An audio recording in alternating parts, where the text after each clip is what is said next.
கிழக்கு நியூஸ் நேயர்களுக்கு வணக்கம். நான் பத்ரி சேஷாத்ரி. ஓய்வூதிய திட்டம் தொடர்பாக சில மாதங்களுக்கு முன்னால், தேர்தலுக்கெல்லாம் ரொம்ப முன்னால் திமுக ஆட்சியில் இருந்த பொழுது நான் நிறைய காணொலிகளை பண்ணியிருக்கேன். அது நிறைய பேர் பார்த்துருக்காங்க. அது ஒரு பெரிய கலவர பூமியாகவே, ரத்தம் சிந்தக்கூடிய பூமியாகவே அது ஆகியிருந்தது. திமுக ஆட்சி அவங்களுடைய மிக முக்கியமான ஒரு முன்னெடுப்பாக கொண்டு வந்தது உறுதி அளிக்கப்பட்ட ஓய்வூதிய திட்டம். அதாவது உங்களுக்கு இவ்வளவு ஓய்வூதியத்தை நாங்கள் தருவோம் அப்படின்னு அவங்க உறுதி கொடுக்குறாங்க. அதை நான் பயங்கரமாக கிரிட்டிசைஸ் பண்ணியிருந்தேன். 2 ஆங்கிள்லேருந்து கிரிட்டிசைஸ் பண்ணியிருந்தேன். ஒன்று இப்படி உறுதி அளித்தீங்கன்னா அது உங்கள் கஜானாவை கோவிந்தாக்கிடும், காலியாக்கிடும் அப்படின்ட்டு. அது அது இன்றைக்கி அதெல்லாம் பண்ணாமலேயே எங்கள் கஜானா சுத்த காலிங்க அப்படிங்கிறது இப்போ இந்த வெள்ளை அறிக்கையில் வேறு தெரிஞ்சு போயிடுச்சு.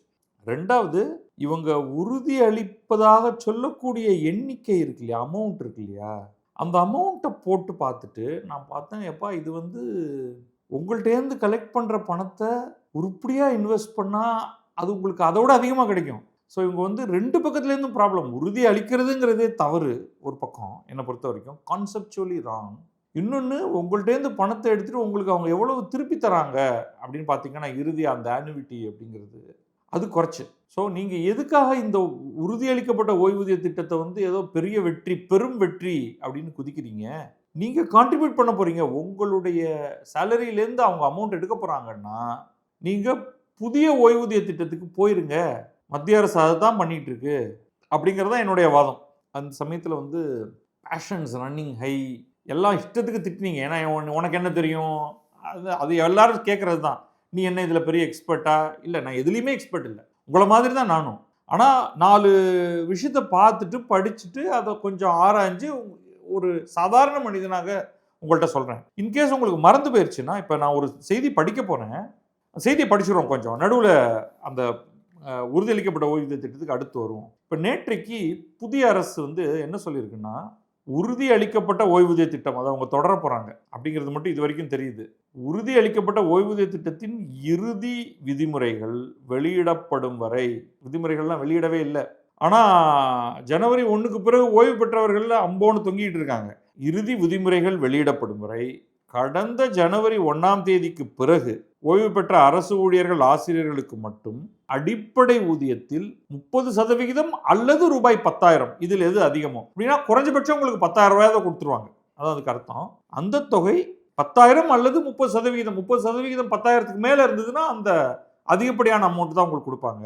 அந்த தொகை இடைக்கால நிவாரணமாக வழங்கப்படும் என தமிழக அரசு அறிவித்துள்ளது. அப்படின்னா என்ன அர்த்தம்னா, நாங்கள் இன்னும் விதிகளையே ஃப்ரேம் பண்ணலை, கால்குலேஷனையே அதனால் போட முடியாது, அது வரைக்கும் நீங்கள் பென்ஷன் இல்லாமல் இருப்பீங்க, அதனால் நான் ஒரு ஒரு கருணை அடிப்படையில் உங்களுக்கு ஒரு அமௌண்ட்டை கொடுத்துட்றேன்.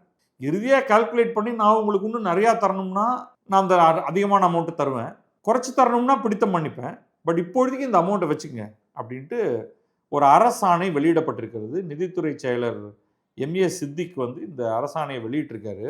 அதில் இப்போ நம்ம சொன்ன மாதிரி உறுதியளிக்கப்பட்ட ஓய்வூதிய திட்டம் என்ன தரேன்னு சொல்லிச்சு அப்படின்னு பார்த்துருவோம்.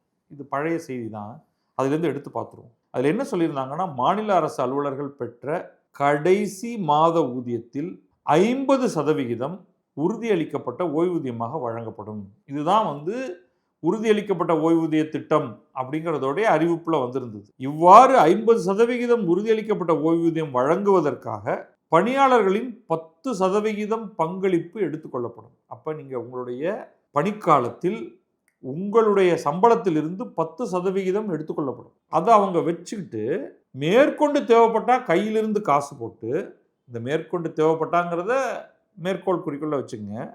அப்போ மாதம் நீங்கள் 10% கான்ட்ரிபியூட் பண்ணிடுறீங்க.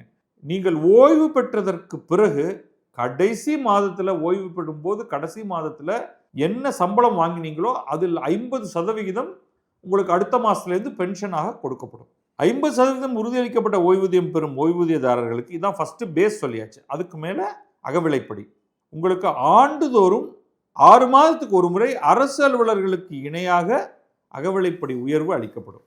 இது 2வது பாயிண்ட். 3வது பாயிண்ட், ஓய்வூதியதாரர் இறந்துவிட்டால் அவர் ஏற்கனவே பரிந்துரைத்த குடும்ப உறுப்பினர்களுக்கு அவர் பெற்று வந்த ஓய்வூதியத்தில் 60% குடும்ப ஓய்வூதியமாக தரப்படும். அரசு அலுவலர்கள் ஓய்வு பெறும் போதும் பணிக்காலத்திலும் இறக்க நேரிட்டால் அவரவர் பணிக்காலத்துக்கு ஏற்ப ரூபாய் 25 லட்சம் பணிக்கொடை வழங்கப்படும். மேக்சிமம் 25 லட்சத்துக்கு மிகாமல். அப்போ அதற்கு கீழும் இருக்கலாம், நீங்கள் எவ்வளவு நாள் பணியாற்றினீர்கள் அப்படிங்கிறத பொறுத்து. அது தவிர இன்னும் நிறைய பாயிண்ட்ஸ் எல்லாம் இருக்குது, அதை நான் விட்டுருவேன் இப்போதைக்கு. அப்போ உங்களுக்கு டெக்னிக்கலி உங்களுடைய கடைசி சம்பளம், நீங்கள் ஜனவரி 1 ஓய்வு பெறுபவர்கள்னா டிசம்பர் அன்றைக்கு, இப்போ ஜனவரி 1 ஓய்வு பெற்றாங்கன்னா டிசம்பர் மாதம், டிசம்பர் 2025 நீங்கள் என்ன சம்பளம் வாங்கினீர்களோ அதில் பாதியை உங்களுக்கு தர வேண்டும். ஆனால் அவங்க இப்போதைக்கு அது கொடுக்க போகிறதில்ல. எப்போ அவங்க விதிமுறையை முடிக்க போகிறாங்களோ அதுக்கு பிறகு தான். அதனால் என்ன சொல்கிறாங்கன்னா, ஒரு 30% வச்சுக்கோ இப்போதைக்கு அப்படின்னு. ஸோ நீங்கள் 60,000 ரூபாய் வாங்கி ஓய்வு பெற்றால் நமக்கு 30,000 ரூபாய் கிடைக்கும் என்று நினைக்காதீர்கள். இவ்வளோ நாளாக என்ன கொடுத்தாங்கன்னு எனக்கு தெரியல, முதல்ல ஒன்றுமே கொடுக்கலன்னு நினைக்கிறேன். ஸோ ஜனவரியிலேருந்து நீங்கள் என்ன பண்ணீங்கன்னு தெரியல எனக்கு. அதனால் உங்களுக்கு 30,000லாம் இல்லை, இப்போதைக்கு 30,000 இல்லை, நான் கொடுக்கவே மாட்டாங்கன்னு சொல்லலை. 60,000 × 30%, ஒரு 18,000 வச்சுக்கங்க. 10,000 அல்லது 18,000னா 18,000 தான் அதிகம், அதனால் 18,000 வச்சுக்கங்க. சரி, யாராவது ஒருவர் ஓய்வு பெறும்போது அவருக்கு வெறும் 25,000 ரூபா தான் இருந்தது, அவ்வளோ லோவாக கவர்மெண்ட்டில் சேலரி கிடையாது, இருக்குன்னு வச்சுப்போம். அவர் ஓய்வு பெறும்போது அவருக்கு 25,000ல் அவர் ஓய்வு பெறாருன்னு வச்சுப்போம். அப்போ அவருக்கு 12,500 பாதி தரணும். இல்லை, அதுக்கு பதில் உங்களுக்கு 30% தான் தரப்போகிறேன். அப்போ உங்களுக்கு 30% 25இல்லைன்னா 7,500. 7,500க்கு பதில் உங்களுக்கு 10,000 ரூபா தருவேன். கால்குலேஷன் உங்களுக்கு புரிஞ்சிருச்சுன்னு நினைக்கிறேன். ஸோ இந்த பணத்தை இப்போதைக்கு வச்சுக்கங்க. இது எதுக்காகனா, அவங்களுக்கு இந்த விதிமுறைகளை உருவாக்க நேரம் தேவைப்படும், கூடுதல் கால அவகாசம் தேவைப்படும். எனவே 1/1/2026க்கு பிறகு ஓய்வு பெற்ற ஊழியர்கள் எவ்வித பொருளாதார பிரச்சனையும் இன்றி வாழ ஏதுவாக. அது உங்களுக்கு 5 மாதமாக அப்போ ஒன்றுமே கொடுக்கலன்னு நினைக்கிறேன். இதை படிக்கும்பொழுது எனக்கு அதுதான் தோணுது. ஜனவரியில் ஒன்றும் கொடுக்கல உங்களுக்கு, பிப்ரவரியில் ஒன்றும் கொடுக்கல, மார்ச்சில் கொடுக்கல, ஏப்ரலில் கொடுக்கல, மேல கொடுக்கல, இப்போ ஜூன் வந்துருச்சு. எனவே இடைக்கால வாழ்வாதார ஆதரவு தொகை வழங்க முடிவு செய்துள்ளப்பட்டது. இது பாருங்கள் எவ்வளவு கேஷுவலாக கவர்மெண்ட் இயங்குது அப்படின்னு. யார் ஆட்சியில் இருக்காங்கிறத விட்டுறேன்னா, ஒரு மாதம் சம்பளம் டிலே பண்ணாலுமே பல பேர் எவ்வளோ கஷ்டப்படுவாங்க. நீங்கள் கடந்த 5 மாதங்களாக உங்களுக்கு ஒரு பைசா கூட கொடுக்கல அப்படிங்கிறது இதை படிக்கும் பொழுது தெரியுது. இந்த உறுதியளிக்கப்பட்ட ஓய்வூதிய திட்டம் முழுமையாக நடைமுறைப்படுத்தப்படும் வரை இது ஒரு இடைக்கால ஏற்பாடாக இருக்கும்.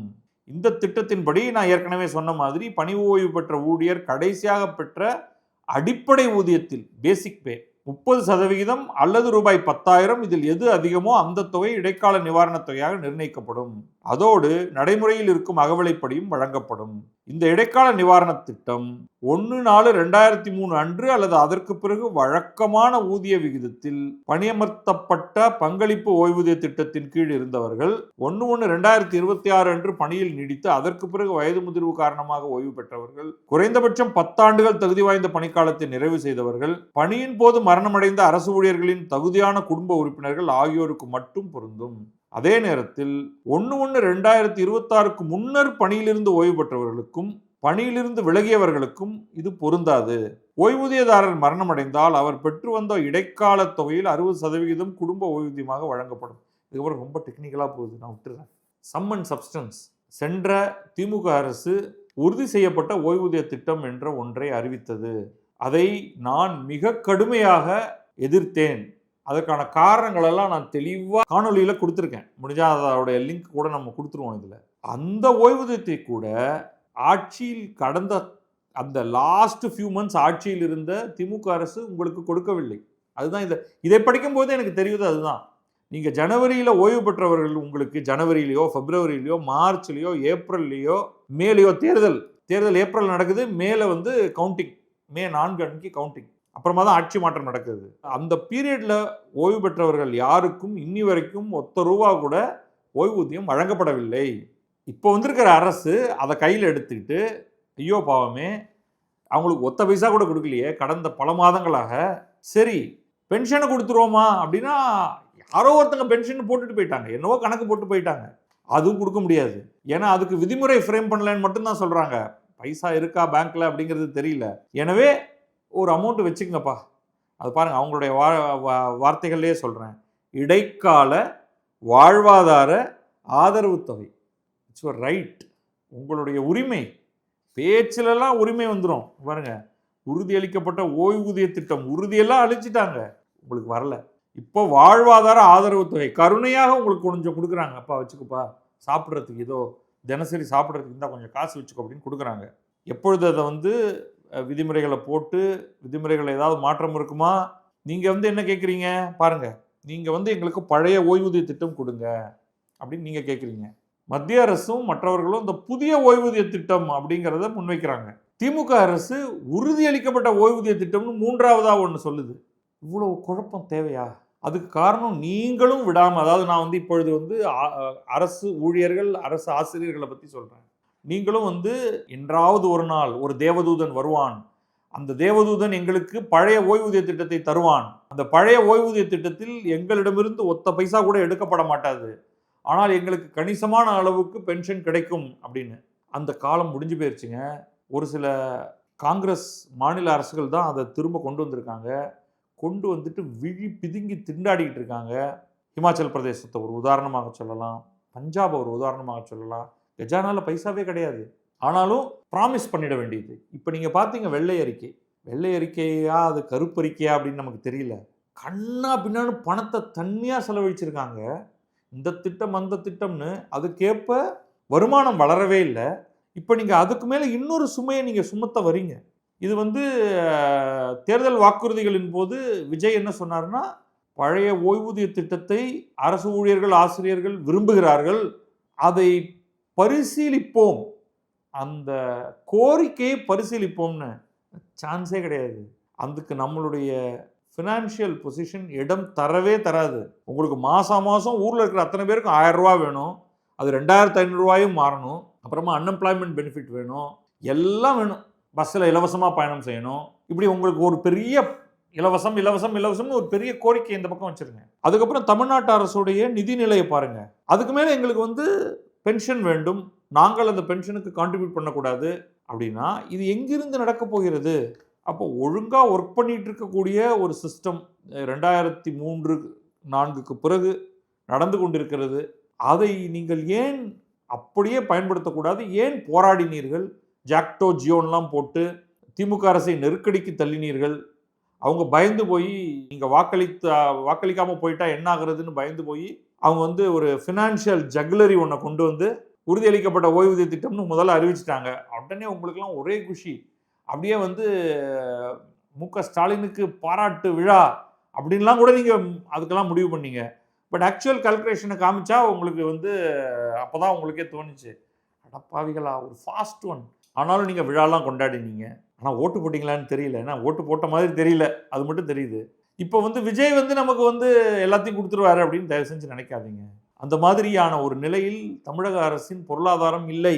எனவே நீங்கள் ஆனால் இப்போ வந்து அரசாணையெல்லாம் வெளியிட்டு எல்லாம் பண்ணி முடிச்சதுனால உறுதியளிக்கப்பட்ட ஓய்வூதிய திட்டம் தான் இப்பொழுதுக்கு அமலில் இருக்கும் அப்படிங்கிறது போல தெரிகிறது. அதுக்கு மேலே நம்ம சொல்கிறதுக்கு ஒன்றும் இல்லை. அவங்க விதிமுறைகளெல்லாம் போட்டு உங்களுக்கு கொடுப்பாங்க, கொடுக்கறத வாங்கிக்கோங்க. அது வரைக்கும் கருணை தொகையில் வந்து நீங்கள் உங்களுடைய காலத்தை நடத்துங்கள் அப்படின்னு இது கொஞ்சம் இது பரிதாபமாக இருக்குது. ஆக்சுவலாக இதெல்லாம் படிக்கும்பொழுதே பரிதாபமாக இருக்குது. ஸ்டேபிளான ஒர்க்கிங் மாடல் வேணும் அப்படிங்கிறத விட்டுட்டு நம்ம எங்கெங்கெல்லாம் போய் முட்டுச்சந்தில் போய் மாட்டிட்டு நிற்கிறோம் பாருங்கள். Anyway unfortunate. இது எப்படி இது மாற்றமடைய போகிறதுங்கிறத இனி தான் பார்க்கணும். நன்றி, வணக்கம். நான் பத்ரி சேஷாத்ரி. இது கிழக்கு நியூஸ்.